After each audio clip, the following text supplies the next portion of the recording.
स्वागत है आपका बायोलॉजी की ऑनलाइन क्लास में।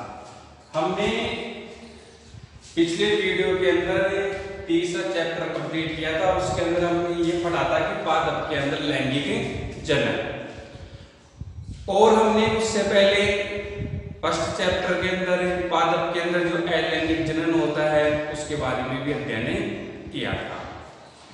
आज हम इस चैप्टर के द्वारा पादप जनन की कुछ विशिष्ट विधियों का अध्ययन करेंगे। पादप जनन की जो विशिष्ट विधियां हैं सामान्यतः अलैंगिक जनन की हैं। पादप जनन की जो विशिष्ट विधियां हैं हम इनको सामान्यतः अलैंगिक जनन ही कह सकते हैं। अलैंगिक जनन जिसके अंदर केवल एक ही जनक के द्वारा संतान उत्पन्न होती है उसे अलैंगिक जनन कहते हैं।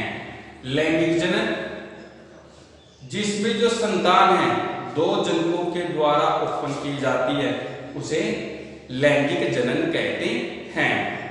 आज हम इस वीडियो के द्वारा जो अलैंगिक जनन की विशिष्ट विधियां हैं उनके बारे में अध्ययन करेंगे। जैसे कि पहली है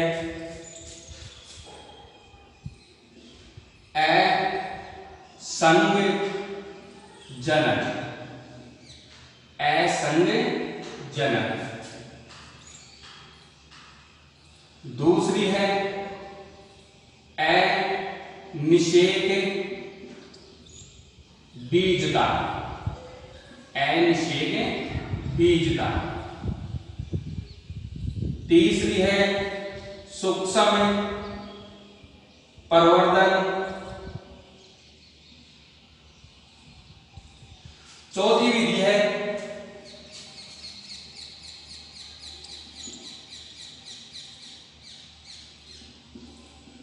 कायिक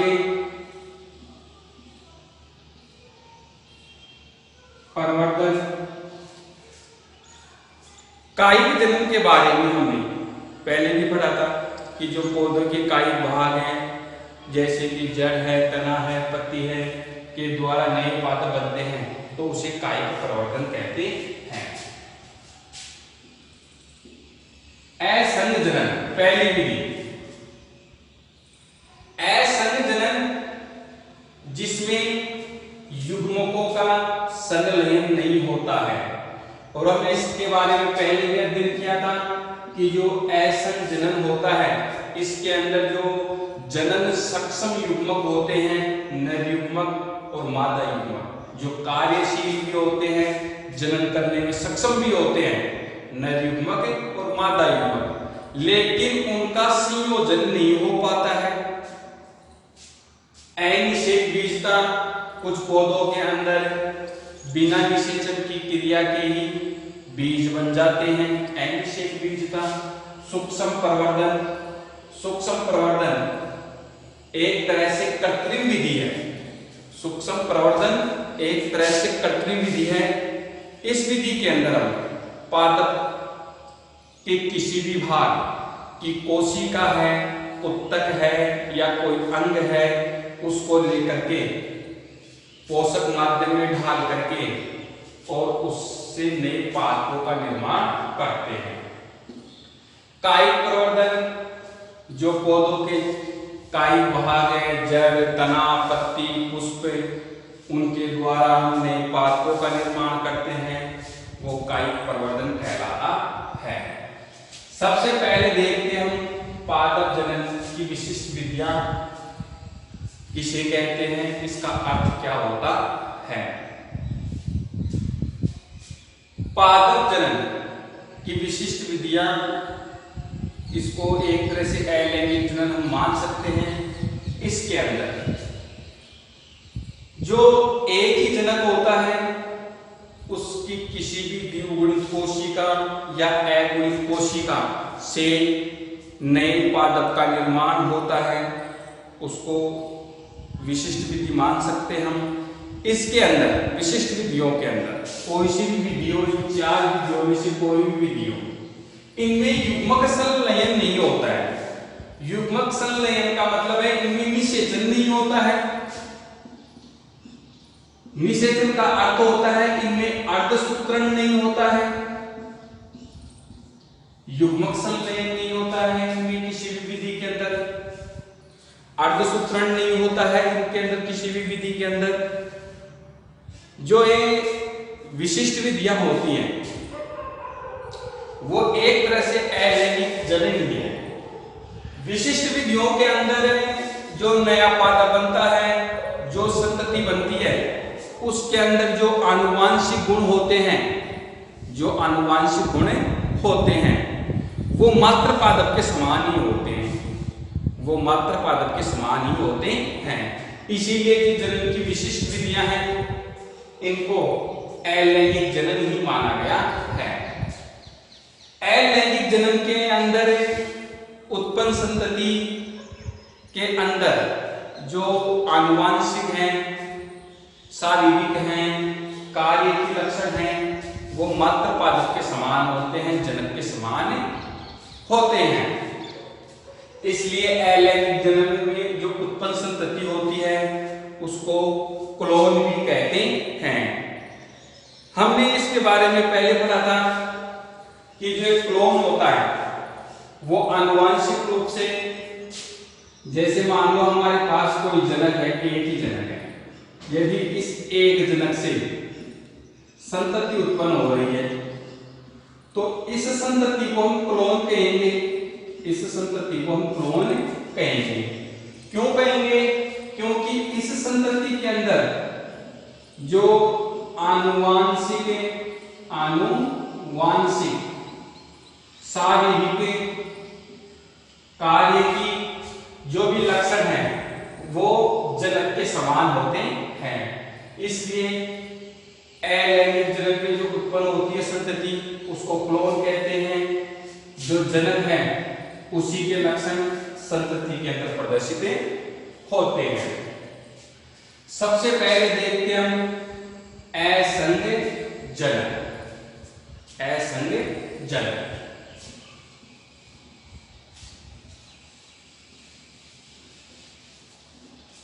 विशिष्ट विधियों के अंदर पहली विधि चलेगी असंग जनन। असंग जनन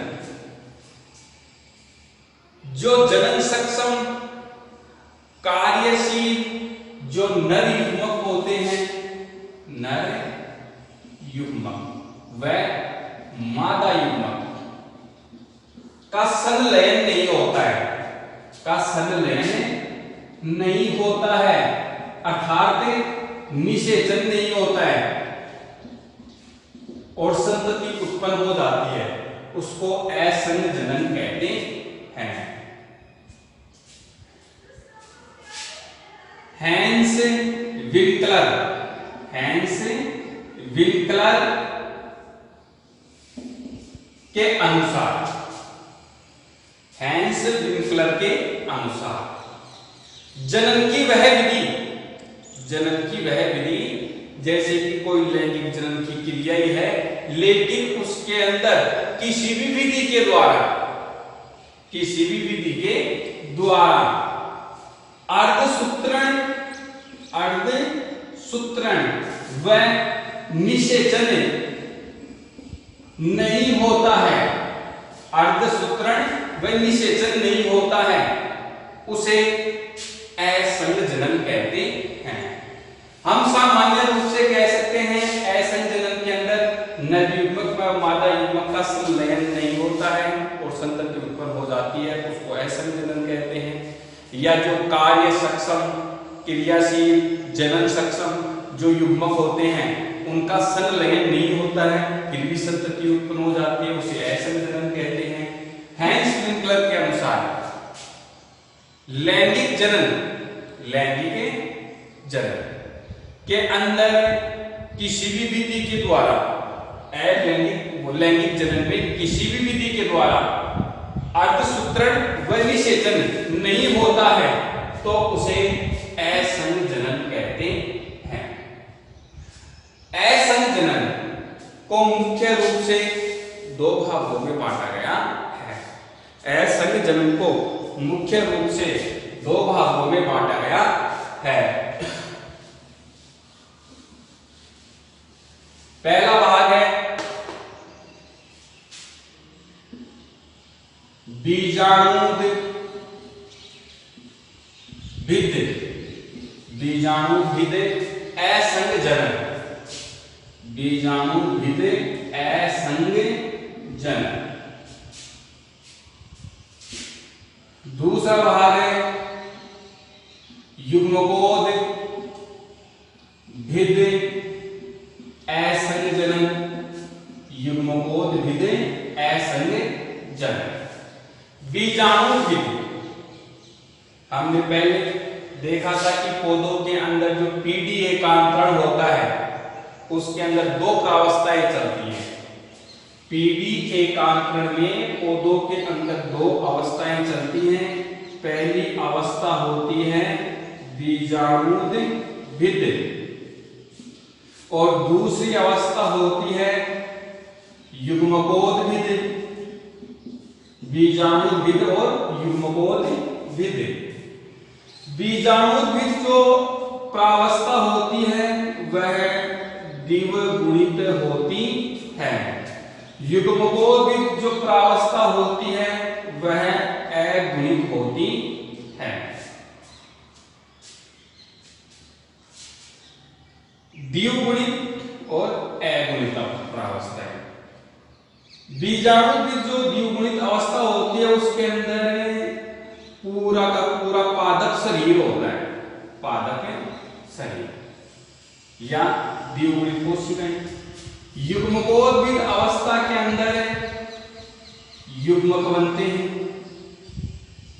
और युग्मक होते हैं वो निषेचित होकर युग्मनज बनाते हैं और युग्मनज विकसित होकर भ्रूण बनाता है और भ्रूण विकसित होकर के नवोदित पादप बनाता है और नवोदित पादप होता है वापस पूरा पादप शरीर विकसित हो जाता है। बीजाणुभिद द्विगुणित अवस्था और युग्मकोदभिद अगुणित अवस्था ये पौधों के जीवन चक्र में चलती ही रहती है।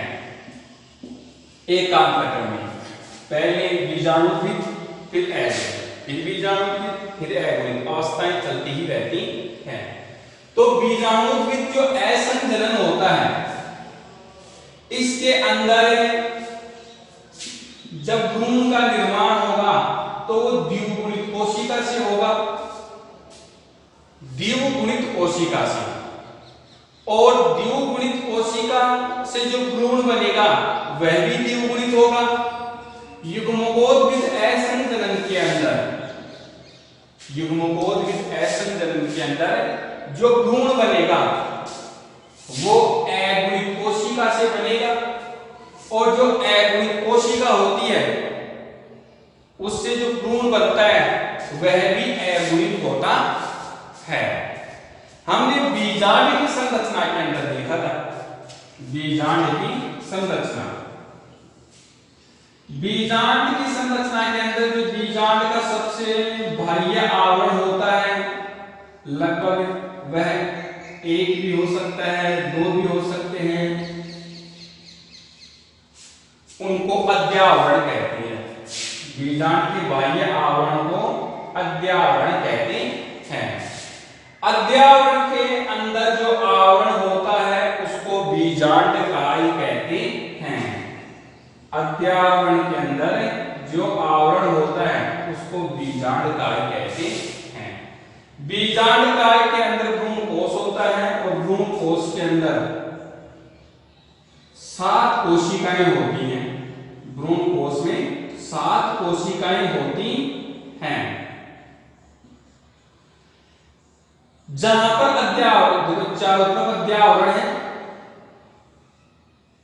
लेकिन जहां पर अध्यावरण नहीं होता है उस भाग को बीजांड द्वार कहते हैं। जहां पर अध्यावरण नहीं होता है उस भाग को बीजांड द्वार कहते हैं। और बीजांड द्वार का जो विपरीत भाग होता है बीजांड के अंदर उसको निभाग कहते हैं, उसे निभाग कहते हैं। बीजांड के अंदर भ्रूण कोश में जो मादा युग्मकोदभिद होता है भ्रूण कोश को मादा युग्मकोद्भिद भी कह सकते हैं। मादा युग्मकोद्भिद जो भ्रूण कोश होता है, इसके अंदर 7 कोशिकाएं हो गई, निभाषीय और 3 कोशिकाएं होती हैं। उन कोशिकाओं को प्रतिमुखी कोशिकाएं कहते हैं। मध्य में जो एक कोशिका होती है 2 केंद्रक वाली, उस कोशिका को द्विकेंद्रीय कोशिका कहते हैं। 3 कोशिकाएं बीजांड द्वार की ओर होती हैं। इनमें से जो एक कोशिका होती है वह अंड कोशिका होती है, तथा जो 2 कोशिकाएं होती हैं वो सहायक कोशिकाएं होती हैं। सहायक कोशिकाएं। अब इन 7 कोशिकाओं में से जो द्विकेंद्रीय कोशिका होती है वह द्विगुणित होती है। प्रतिमुखी कोशिकाएं होती हैं 3 निभा की ओर, वो भी अगुणित होती हैं। जो 3 कोशिकाएं होती है बीजांड द्वार की ओर, अंड कोशिका, मादा युग्मक, यह भी अगुणित होती हैं।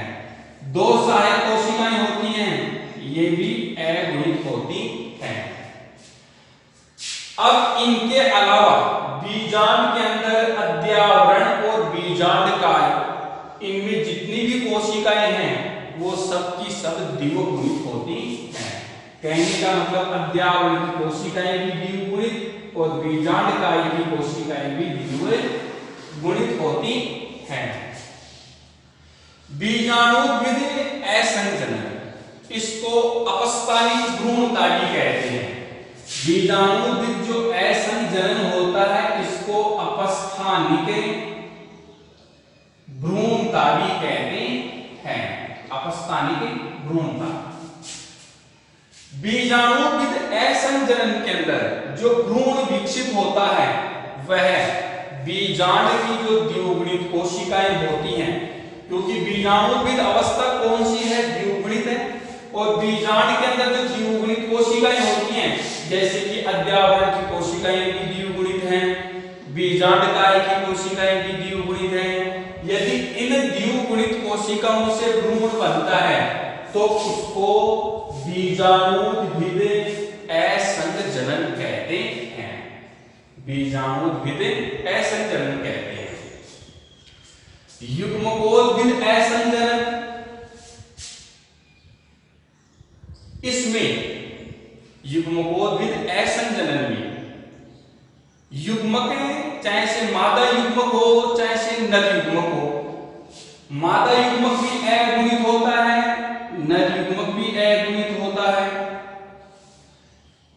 तो इसी प्रकार से जो ये भ्रूण कोश होता है, भ्रूण कोश के अंदर जो अगुणित कोशिकाएं होती हैं, अगुणित कोशिकाएं होती हैं, और अगुणित कोशिकाएं कौन कौन सी हैं, प्रतिमुखी कोशिकाएं हैं, अंड कोशिका है, सहायक कोशिकाएं हैं।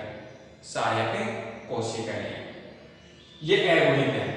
यदि इन कोशिकाओं से भ्रूण का निर्माण होता है तो उसको युग्मकोद्भिद असंजनन कहते हैं। तो उसको युग्मकोद्भिद असंजनन कहते हैं। यदि जो ये अगुणित अंड कोशिका होती है इसका बिना निषेचन के ही, इससे बिना निषेचन से ही भ्रूण बन जाता है तो उसको अनिषेक जनन कहते हैं। और जो सहायक कोशिकाएं हैं, प्रतिमुखी कोशिकाएं हैं, यदि इनसे भ्रूण का निर्माण होता है तो उसको अपयुग्मन कहते हैं। तो उस क्रिया को अपयुग्मन कहते हैं।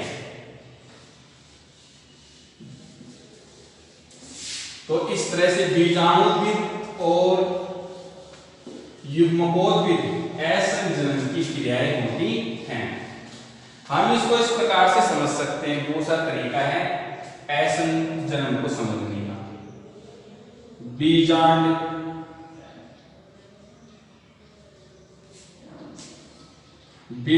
को हमने 3 भागों में बांट दिया। मुख्य रूप से समझने के लिए बीजांड को हमने 3 भागों में बांट दिया।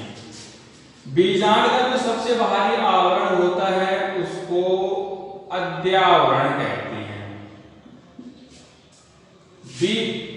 अध्यावरण, अध्यावरण के जो अंदर का आवरण होता है उस आवरण को बीजांड काई कहते हैं। बीजांड काई के अंदर मादा युग्मकोद्भिद या भ्रूण कोश होता है, भ्रूण कोश।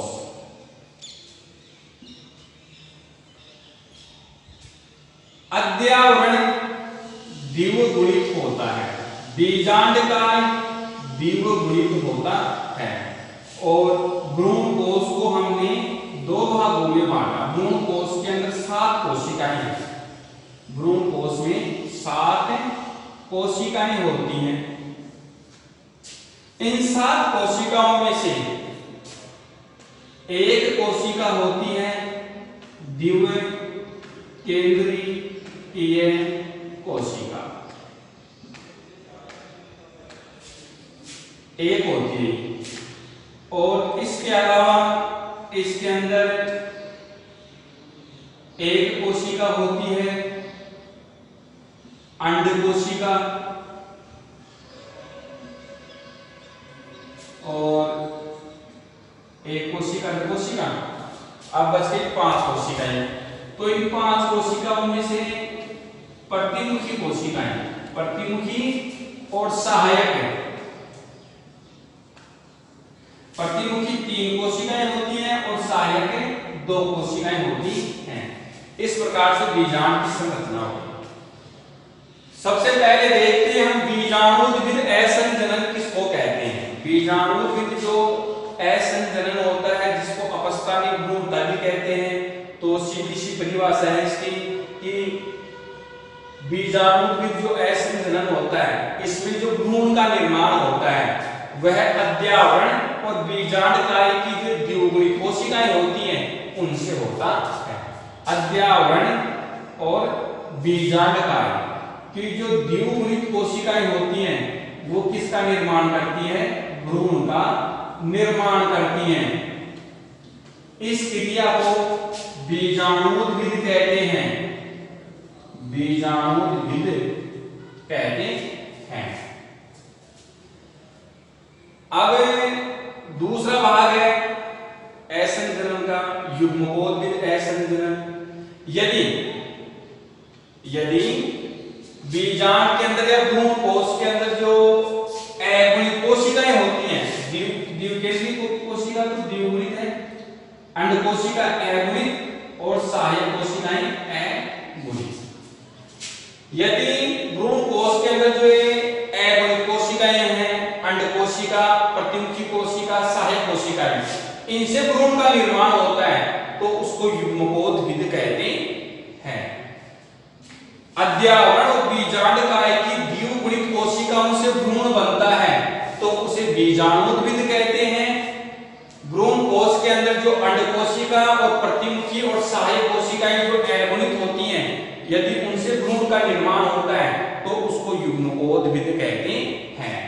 अब ये युग्मकोद्भिद होता है यह 2 प्रकार का होता है, अनिषेक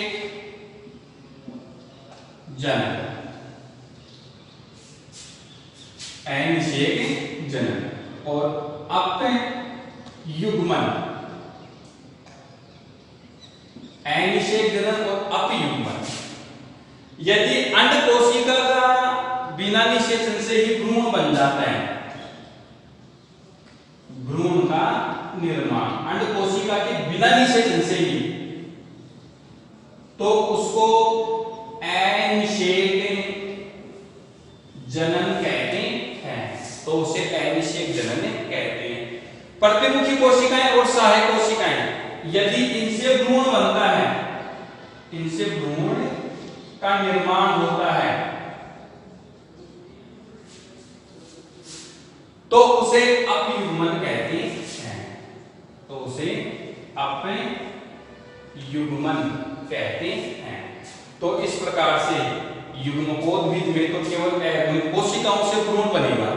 यदि अंड कोशिका का निषेचन नहीं होता है और भ्रूण बन जाता है तो अनिषेक जनन, यदि प्रतिमुखी कोशिकाएं सहायक कोशिकाओं से भ्रूण का निर्माण हो जाता है तो उसे अपयुग्मन की क्रिया कहते हैं। बीजाणुद्भिद के अंदर अध्यावरण और बीजांडकाय की द्विगुणित कोशिकाओं से भ्रूण बनता है, उसको बीजाणुद्भिद कहते हैं, उसे अपस्थानिक भ्रूणता भी कहते हैं। यदि भ्रूण कोश के अंदर जो अंड कोशिका है, प्रतिमुखी कोशिकाएं, सहायक कोशिकाएं, ये सब अगुणित है, यदि इनसे भ्रूण बनता है तो उसे युग्मकोद्भिद कहते हैं। यदि इनमें भी बिना निषेचन के ही अंडकोशिका से भ्रूण बन जाता है तो उसको अनिषेक जनन कहते हैं। यदि प्रतिमुखी कोशिकाएं और सहायक कोशिकाओं से भ्रूण का निर्माण होता है तो उसे अपयुग्मन कहते हैं। इस प्रकार से बीजाणुद्भिद जो असंग जनन होता है उसके अंदर, बीजाणुद्भिद असंग जनन के अंदर द्विगुणित भ्रूण बनता है और युग्मकोद्भिद असंग जनन के अंदर अगुणित भ्रूण का निर्माण होता है। इस प्रकार से असंग जनन को मुख्य रूप से दो भागों में बांटा गया था। डॉक्टर पंचानन माहेश्वरी ने, डॉक्टर पंचानन माहेश्वरी ने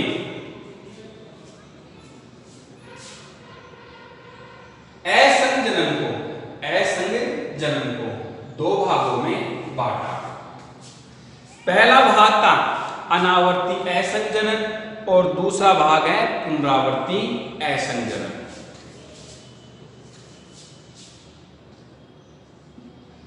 डॉक्टर पंचानन माहेश्वरी ने असंग जनन को दो भागों में बांटा। पहला भाग है अनावर्ती असंग जनन, दूसरा भाग है पुनरावर्ती असंग जनन। अनावर्ती और पुनरावर्ती अध्ययन की दृष्टि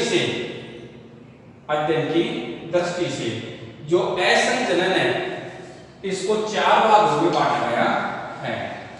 अध्ययन की दृष्टि से असंग जनन को पंचानन माहेश्वरी ने दो भागों में बांटा और अध्ययन की दृष्टि से असंग जनन को चार भागों में बांटा गया है। पहला है अनावर्ती असंग जनन, अनावर्ती असंग जनन। दूसरा है पुनरावर्ती असंग जनन।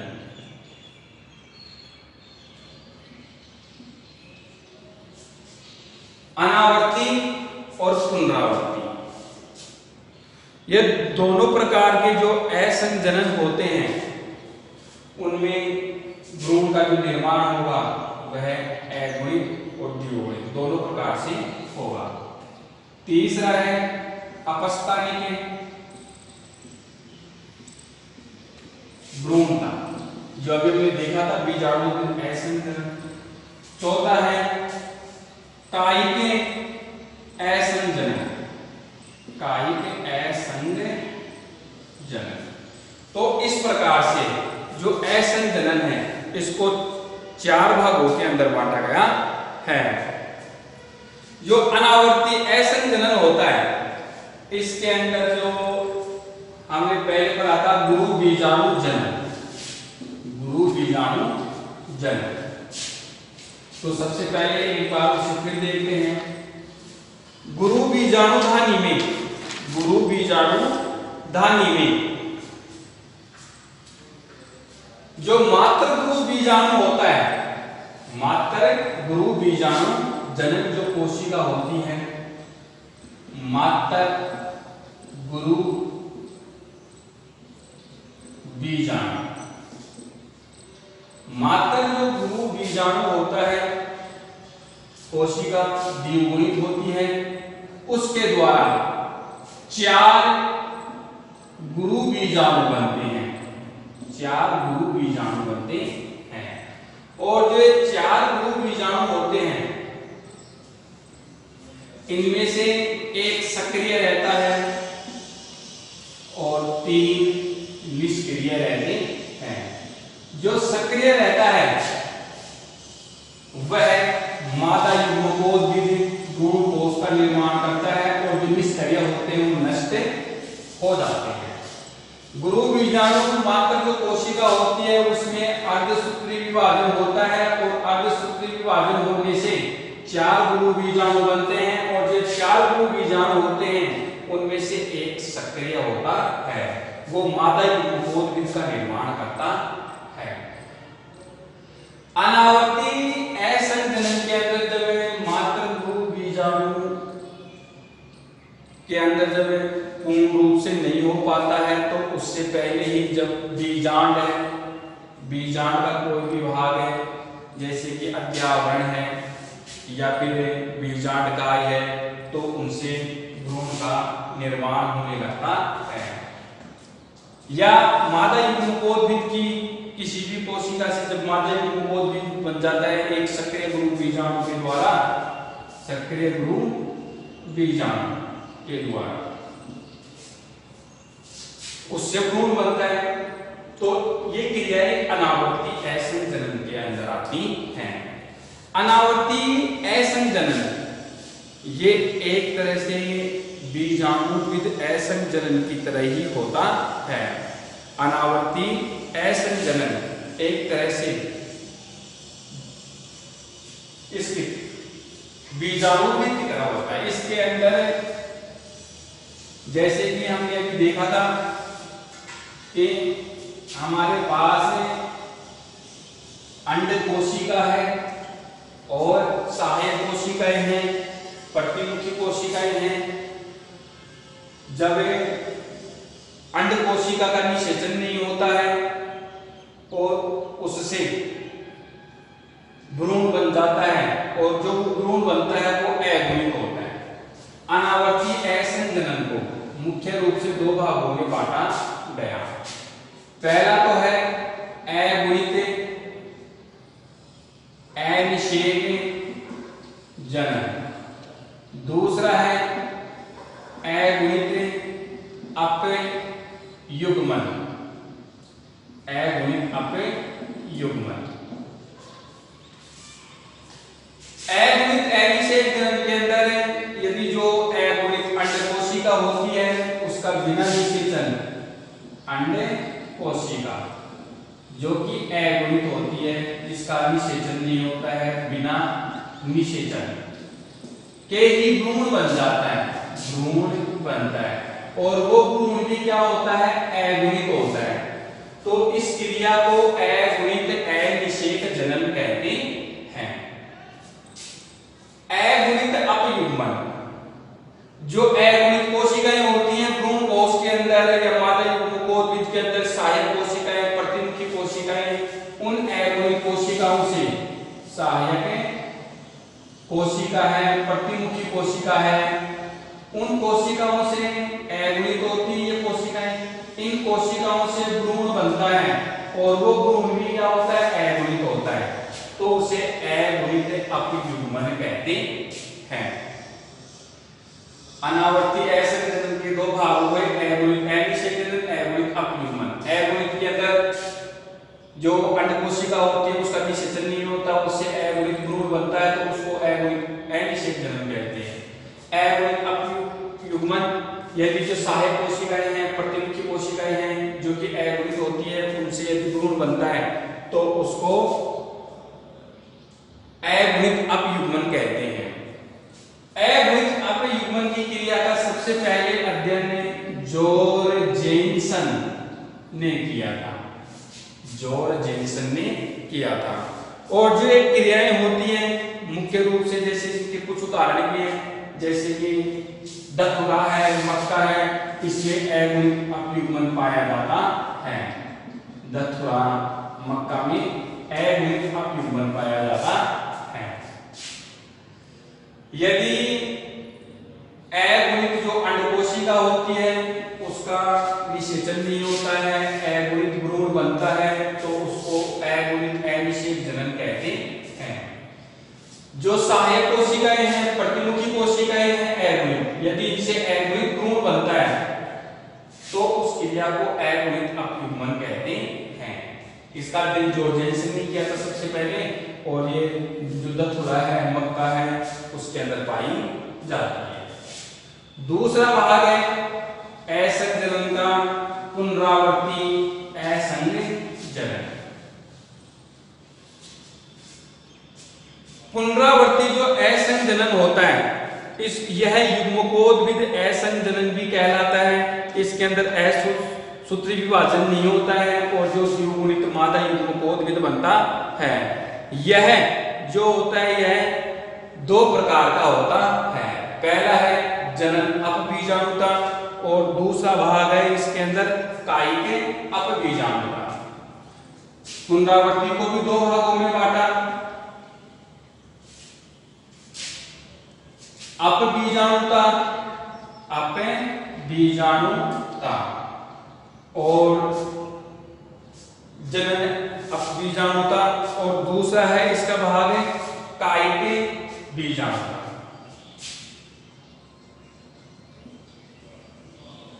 कायिक बीजाणुता हमने देखा था कि जब मातृभ्रूण बीजाणु जनन कोशिका होती है उसमें अर्धसूत्री विभाजन होता है तो उससे मादा युग्मकोद्भिद का निर्माण होता है। यदि अर्धसूत्री विभाजन नहीं हो पाता है मातृभ्रूण बीजाणु कोशिका के अंदर, मातृभ्रूण बीजाणु कोशिका में अर्धसूत्री विभाजन पूर्ण रूप से नहीं हो पाता है, अर्धसूत्री विभाजन पूर्ण रूप से नहीं हो पाता है, तो जिससे जो मादा युग्मकोद्भिद होता है उसका निर्माण भी पूर्ण रूप से नहीं हो पाता है। तो इसलिए इस कायिक जो अपबीजाणुता होती है उसके अंदर जो भ्रूण का निर्माण होता है वो बीजांडकाय की अध्यावरण की द्विगुणित कोशिकाओं से होता है। मातृभ्रूण बीजाणु कोशिका होती है उसका निर्माण आर्की स्पोरियल कोशिका से होता है, आर्की स्पोरियल कोशिका से होता है। आर्की स्पोरियल जो कोशिका होती है वह द्विगुणित होती है और जो बीजाणु बनते हैं वो बीजांड के अंदर, और बीजांड के अंदर जो बीजांडकाय है, अध्यावरण है, ये भी द्विगुणित होते हैं। यदि आर्की स्पोरियल कोशिका से भ्रूण बनता है, आर्की स्पोरियल कोशिका से भ्रूण बनता है और वह भ्रूण द्विगुणित होता है। अनावर्ती असंग जनन के अंदर जो भ्रूण बन रहे थे वो अगुणित थे, लेकिन पुनरावर्ती के अंदर जो भ्रूण बनेंगे वो द्विगुणित होंगे।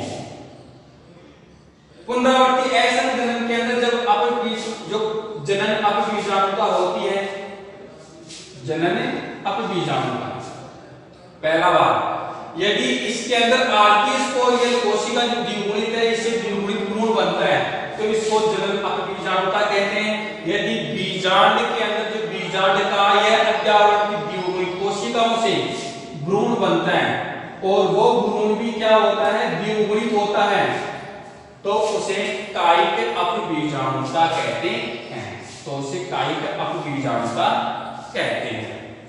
इसी प्रकार से तीसरा भाग है अपस्थानिक भ्रूण का, इसको बीजाणुभिद असंग जनन भी कहते हैं, जो अभी हमने देखा था। इसके अंदर भी कायिक अपबीजाणुता की तरह ही क्रिया होगी कि जो बीजांडकाय है, अध्यावरण है, इनकी द्विगुणित कोशिकाओं से भ्रूण का निर्माण होता है तो उसको अपस्थानिक भ्रूणता कहते हैं। कायिक संजनन, इसके अंदर पौधों के अंदर जो जनन अंग होता है, पुष्प होता है, तो पुष्प के स्थान के ऊपर पत्तर प्रकलिकाएं विकसित हो जाती हैं, पत्तर प्रकलिकाएं विकसित हो जाती हैं।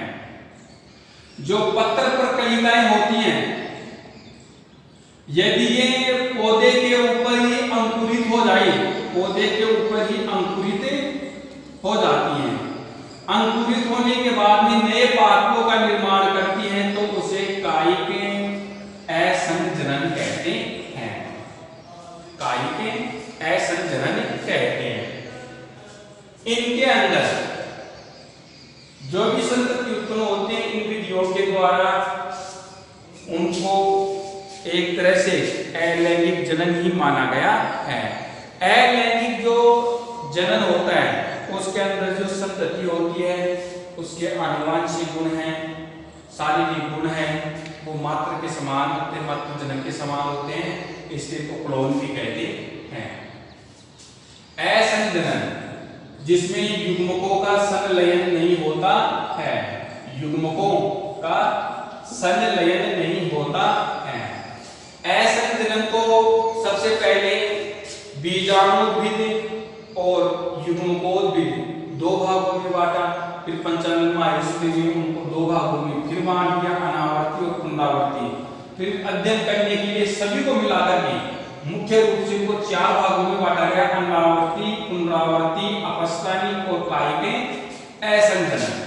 अनावर्ती असंजनन के अंदर जो भ्रूण बनता है वह अगुणित होता है, पुनरावर्ती के अंदर जो भ्रूण बनते हैं द्विगुणित हैं, अपस्थानिक में भी जो भ्रूण बनते हैं वह द्विगुणित होते हैं। तो इस प्रकार से असंजनन की चार विधियां हो गई। इनको एक बार फिर देखते हैं छोटे रूप में।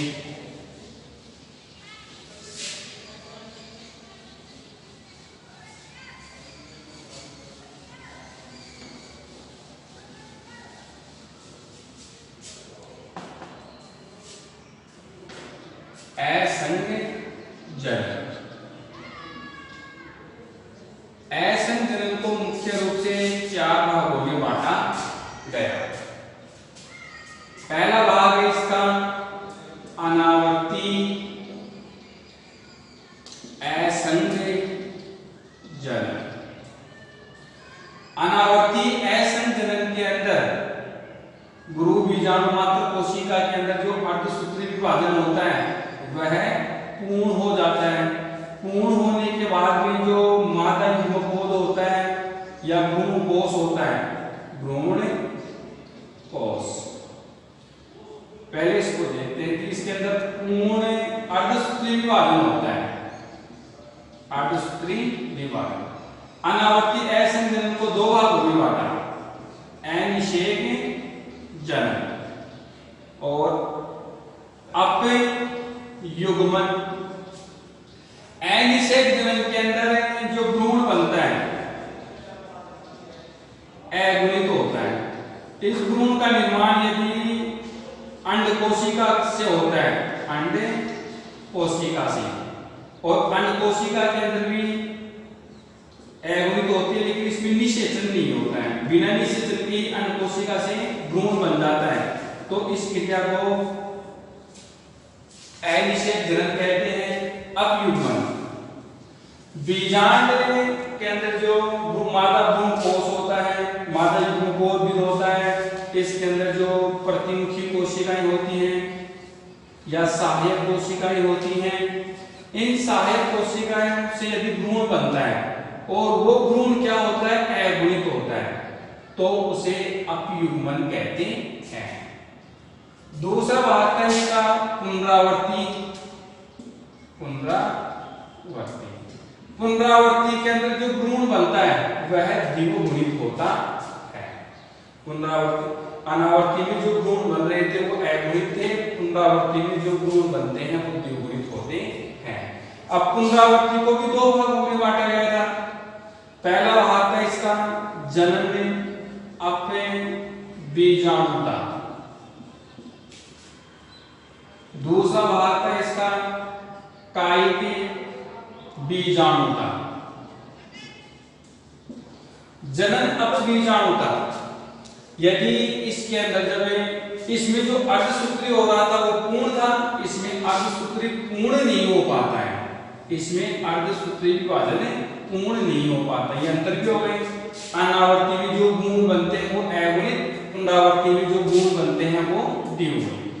अनावर्ती के अंदर अर्धसूत्री विभाजन पूर्ण हो जाता है, इसमें पूर्ण नहीं हो पाता है।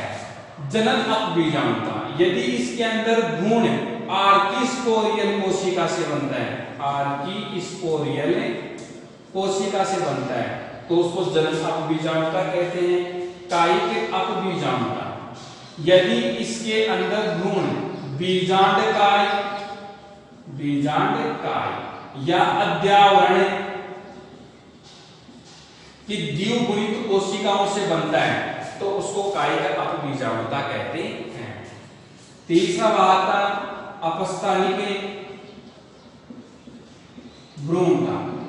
जो अपस्थानिक भ्रूणता होती है वो भी कायिक अपबीजांडता होती है। इसके अंदर भी जो भ्रूण बनता है वह बीजांडकाय और अद्यावरण की द्विगुणित कोशिकाओं से बनता है। चौथा आता कायिक असंजनन। कायिक असंजनन के अंदर जो नए पादप का निर्माण होता है वह पत्तर पर कलिकाओं के द्वारा होता है, और पत्र की कलिकाएं होती हैं वो पुष्पों के स्थान पर आती है। जब वो पादप के ऊपर ही अंकुरित हो जाती हैं तो वो नए पादप का निर्माण करती हैं। तो जनन की जो विशिष्ट विधियां थी उसमें हमारी पहली विधि हो गई असंजनन, दूसरी विधि है अनिषेक बीजता, अनिषेक बीजता। इसके बारे में हमने पहले भी देखा था, अनिषेक बीजता। बिना निषेचन की क्रिया